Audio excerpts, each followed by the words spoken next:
In what Thomas Hardy called his partly real, partly dream country of Wessex, this is the town that he named as Casterbridge. Well, we know it, of course, as Dorchester, the town his whole life revolved around. As a schoolboy, he walked here every day from a little village a couple of miles away. He worked as a pupil in an architect's office. He designed and built himself a house here that he lived in until his dying day, became a local magistrate and eventually, of course, a worldwide celebrity as a novelist and a poet. And you could still find him here today as Dorchester's best-known statue. A venerable and worthy figure is how the sculptor Eric Kennington saw him. But pervading the town there's also the memory, the ghost of a much younger man, an obscure teenager. Thomas Hardy, aged 16, just starting his working life here as the articled pupil of a Dorchester architect, John Hicks. No longer an architect's office, the building carries this reminder of Hardy's early training. So he was qualified later to design a house for himself and his first wife, Emma.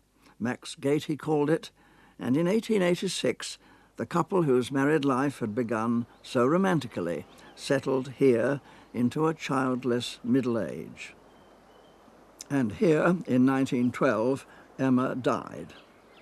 It was at Max Gate that Hardy wrote 4 of his greatest novels, Tess of the d'Urbervilles, The Woodlanders, Jude the Obscure, and of course, The Mayor of Casterbridge, and it remained his home until his death in 1928.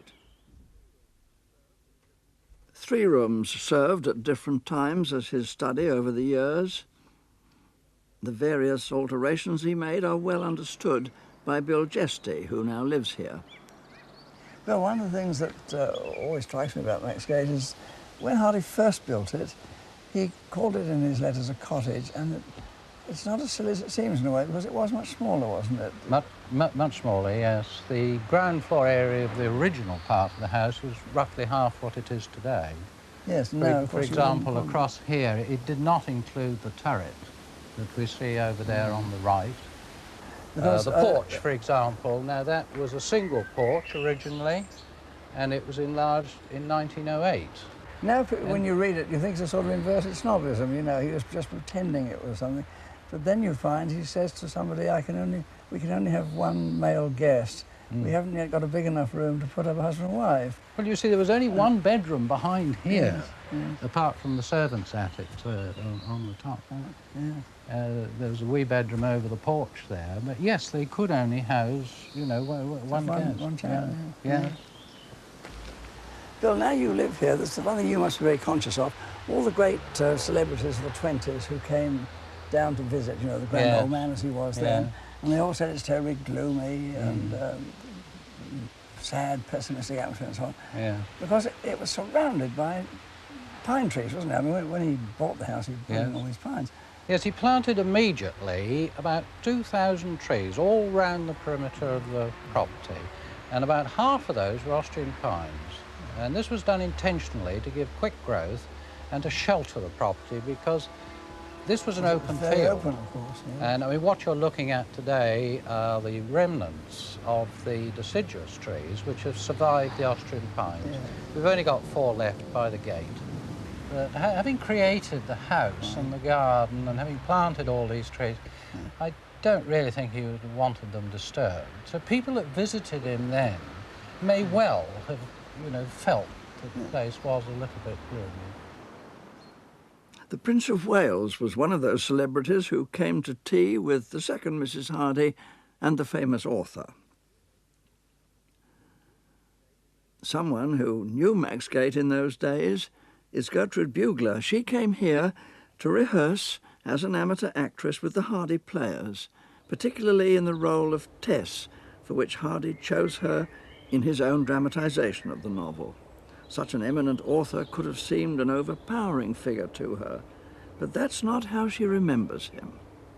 To me, he was just a very kind old man, which I don't remember him as anything but No. who met him first just before his second marriage. Yeah. He was an old man then, he was in his 70s. Yes. Well, and then when Tess came, of course, he was in his 80s. Yes. But he liked it all. Was he an austere man or a very prim sort of? No, not to us, you see, because he was always enjoying the rehearsals and enjoying talks, and we consulted, we asked him practically everything. Oh no, there was nothing austere as far as we were concerned, because while we were rehearsing and while we were playing, he was one of us, and then of course we did whatever he wished, and Yes. so on. Because he'd grown up, hadn't he, with music and dancing in the family, I mean with his father, his uncle, himself. Yes, he knew that, because he chose the old Barkhampton carols. He looked them up for the, what was the play, Mellstock Choir, which was adapted from Under the Greenwood Tree. And he looked up the carols then that his father and grandfather had been singing from the old carol books. Yes. And he looked up the dances later on, and he could dance them. Did he demonstrate the dance? Did he? Oh, that sort of thing, yes. And even take a violin and play the tune. He said, oh, don't you know that? Supposing he were now to walk through that conservatory door there, how would you recognize him? By his height, his manner, his dress, his voice perhaps? Would that?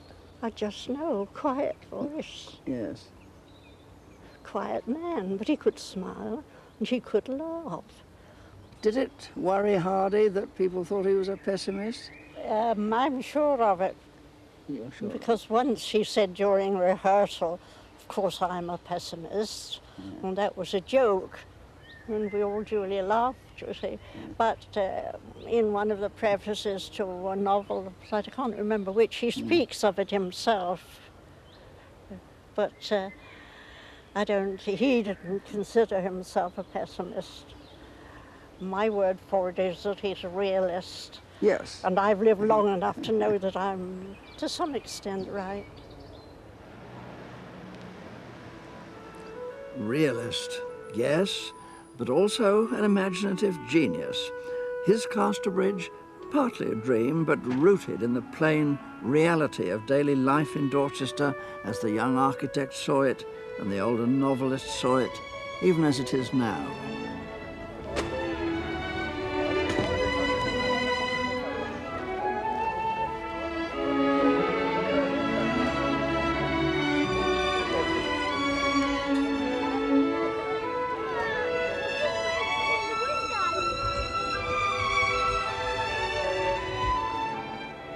A market town, a magnet pulling the county into focus, a self-contained place until the railway was extended to Dorchester in Hardy's boyhood. For him, it was the railway that opened the wider horizons of Wessex from Berkshire to Cornwall, and also carried him to the literary circles of London society. But he came back to celebrate Casterbridge and the man he created as its mayor, Michael Henchard. The mayor of Casterbridge may be a work of fiction, but here, at Barclays Bank in South Street, you can't help feeling that he's almost flesh and blood.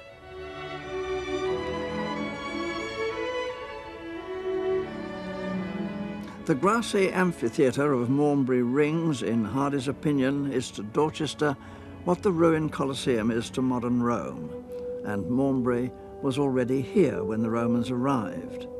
And at this spot, the mayor of Casterbridge had his secret reunion with the wife he'd sold 20 years before. And if you walk down High East Street, you'll see the place where she first spotted Mayor Henchard. The King's Arms, where he could be seen in the bow window presiding over his famous banquet. It was over Gray's Bridge, where the London road leaves Dorchester, that Henchard, in his ultimate hours of despair, walked to his death on Egdon Heath. And close to the bridge is a weir, 10 hatches weir, where he'd seen that mocking effigy of himself floating down the stream, a parody in his own likeness, a sort of ghost of his past misdeeds. No difficulty in finding scenes from the novels, but to come closer to the author, this is the place, the Dorset County Museum, where Hardy's study, as he left it at Max Gate, has been re-established in the care of the museum's curator, Roger Pears. Roger, there's no mistaking the atmosphere of Hardy here to anybody who comes in. And we could think of it more or less as his study, not precisely so, but more or less, I suppose. I quite agree. It has that feel about it. It's a marvellous place to come and relax in, yes, if the museum life gets too hectic. And it must have been like that for Hardy, I'm sure, yes, always. I mean, many people come here, obviously, just from love of the writer and to get the feel of the atmosphere. But you must have many, many scholars nowadays, I guess, come from all over the world because of the collections that you have here, of letters and papers, books, manuscripts. What among the treasures that they would look at would they be most excited to see, do you reckon? I mean, manuscripts of his own books? I think in the end it's the manuscripts which really yes, do catch them. Yes. I mean, some of the notebooks are marvellous, and the diaries and his observations, yes, but when you come to a nicely bound manuscript, Mayor of Casterbridge... Oh, that's very appropriate written, for here, as we're in Casterbridge, yes. It is, isn't it? Yes, yes. Written in his own very fine hand. It's Yeah, a good hand for scholars to read. yes. It's nice and easy. This is the working copy that went off to the printer. And so much writing he did. I mean, he never stopped, did he? Anything he picked up, one of his own poems or a book of somebody else's, he'd start fiddling about with it, altering it, commenting on it. Not always in the most charitable way, if it was something about himself. He didn't enjoy some of his critics. He kept his critics, Yeah, he kept the books. I've got a nice example here of a French biography where he really has gone to town.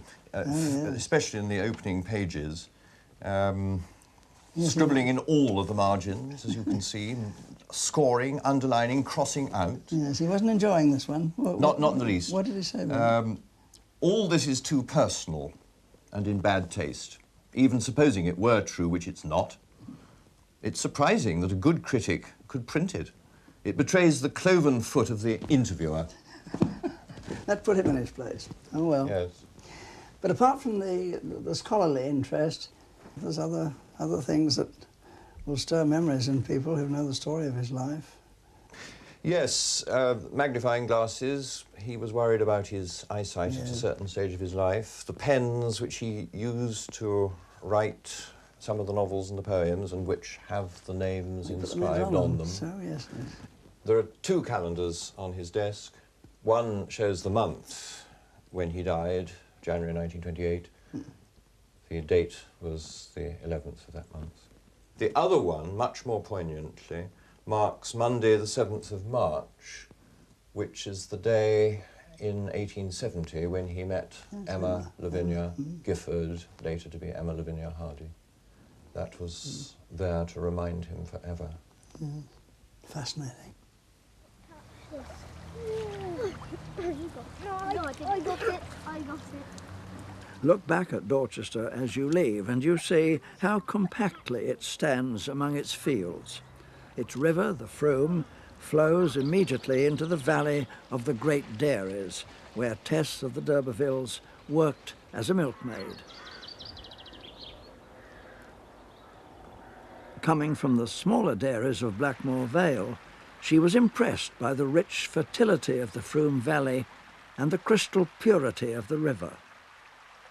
The Frome waters were clear as the pure river of life shown to the evangelist, rapid as the shadow of a cloud, with pebbly shallows that prattled to the sky all day long. The red cows that Tess milked have mostly been replaced by black and white Frisians, but they still match her description. all prime milchers, such as was seldom seen out of this valley, nourished by the succulent feed which the water meads supplied at this prime season of the year.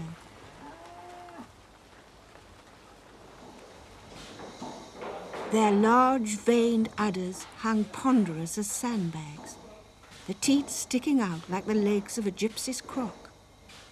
And as each animal lingered for her turn to arrive, the milk oozed forth and fell in drops to the ground. Just as many cows, but one man and a machine instead of a dozen dairymaids. Lower down the river is Woolbridge Farmhouse. It was here that Tess's honeymoon began in hope and ended in disaster. The river flows on to Poole Harbour, but I'm turning aside to Beer Regis, King's Beer as Hardy named it, where the ancient d'Urbervilles had their family vault in the village church and modified their original Norman name to Turberville. What inspired Hardy here was the window displaying the coats of arms of each of the lords of the manor from the earliest times. Generation after generation of Turbervilles, a family history in the colours of heraldry.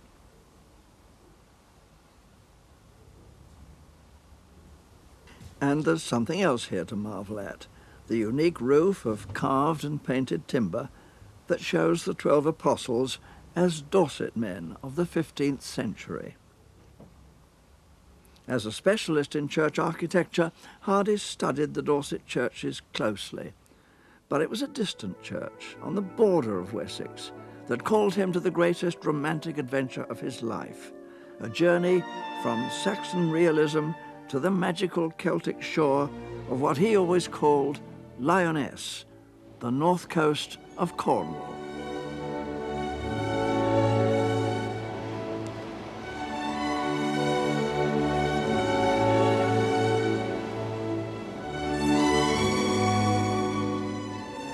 It all began as a prosaic mission to start some restoration work at a little church overlooking the Atlantic Ocean, a journey started before dawn and crystallized later in a poem.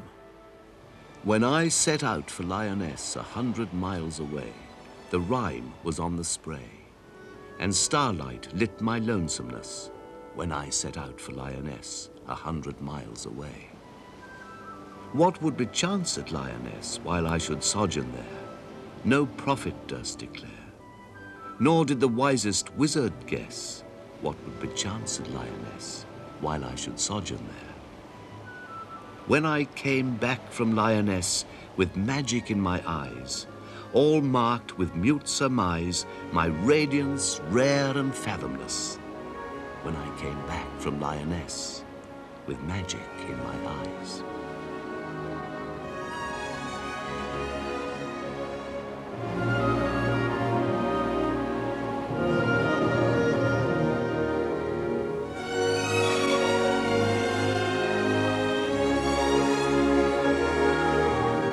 The magic of Lyonesse endured with him to the end of his days, the savage majesty of the towering cliffs, and the loving woman he found here, his west of Wessex girl, as he called her, who opened the door of romance for him.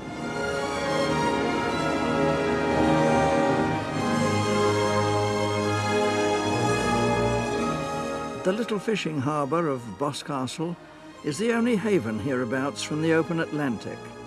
Go a mile or two inland, and there's St. Juliet. It was this church that Hardy had come to inspect. But of course, the first thing he had to do was to call at the rectory. And it so happened that the rector was indisposed. He had gout. So it was his sister-in-law who welcomed the young architect. Emma Lavinia Gifford, the future Mrs. Hardy. They fell in love at first sight. Their days together were spent idyllically in sketching and painting and walking. A favourite walk of theirs was along the Valency Valley, a happy memory later when Emma wrote her recollections of these days of courtship. Often we walked down the beautiful valley to Boscastle Harbour, where we had to jump over stones and get through by narrow pathways, with a sparkling little brook going the same way, into which we once lost a tiny picnic tumbler. And there it is to this day, no doubt. An event that Hardy immortalised after Emma's death in a poem which tells the story of the picnic tumbler as if Emma herself were speaking.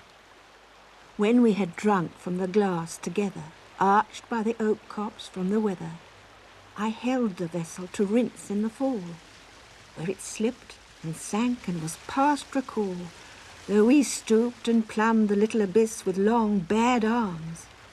There the glass still is.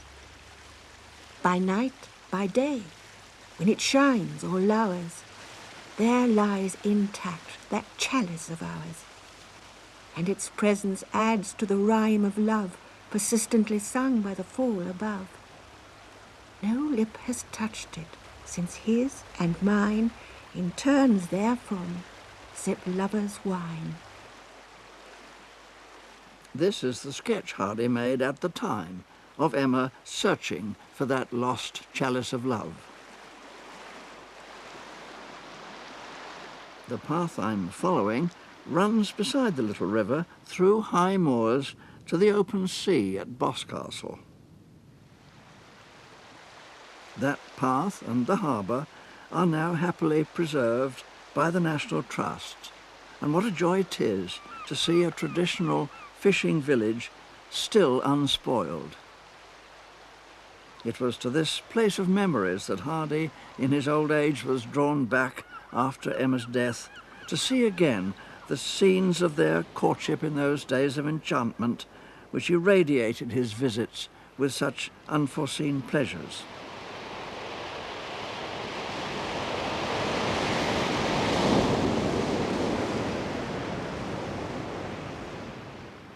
The present church of St. Juliet, as Hardy designed it, is more than a restoration. So much of the original was beyond repair.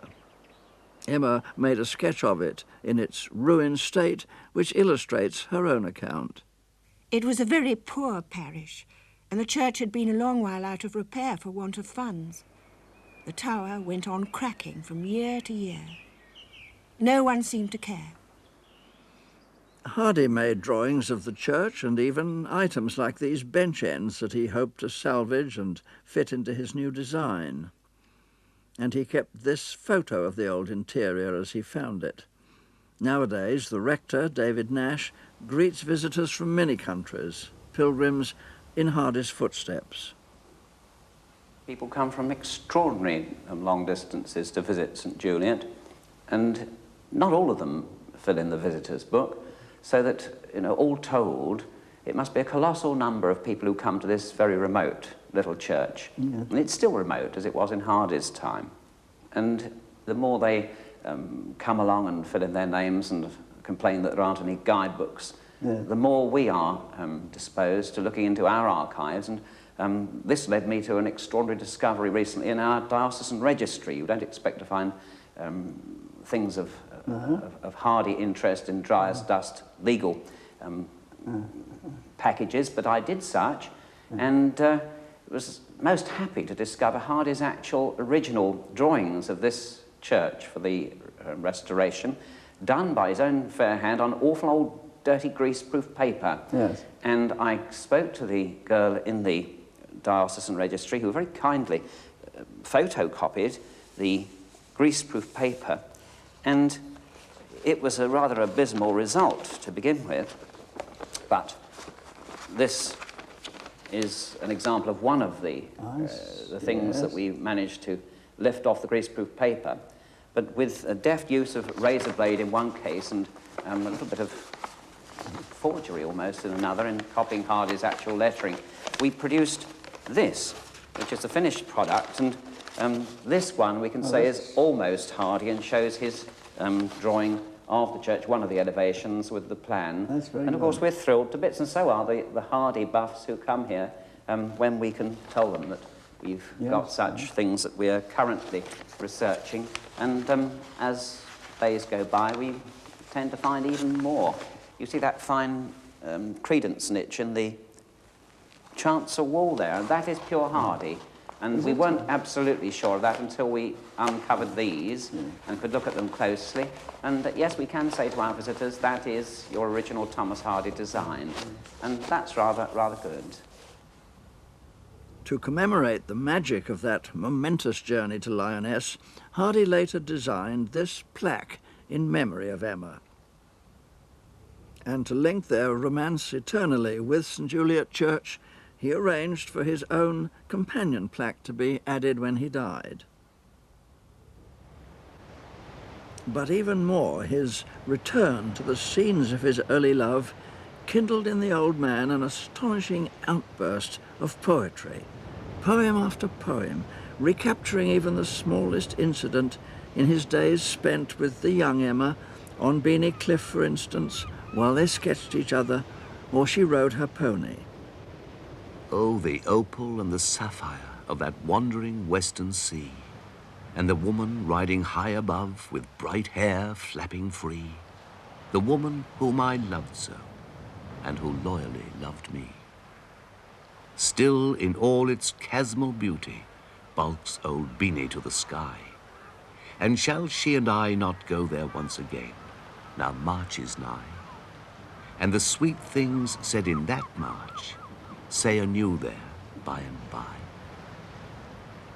What if still in chasmal beauty looms that wild, weird western shore, the woman now is elsewhere, whom the ambling pony bore, and nor knows nor cares for Beanie, and will laugh there nevermore.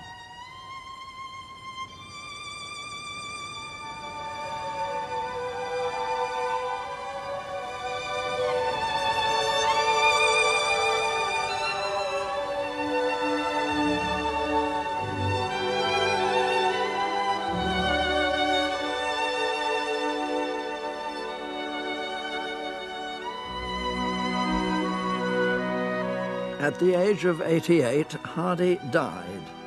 What he left us, through his novels and his poems, is a vision inspired by this corner of England, one that will continue to stir the imagination of readers throughout the world. His partly real, partly dream country of Wessex.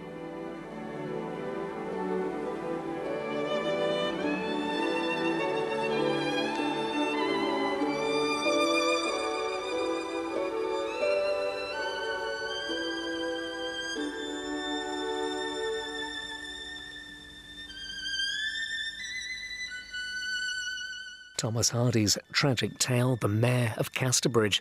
Listen to a dramatisation on BBC Sounds.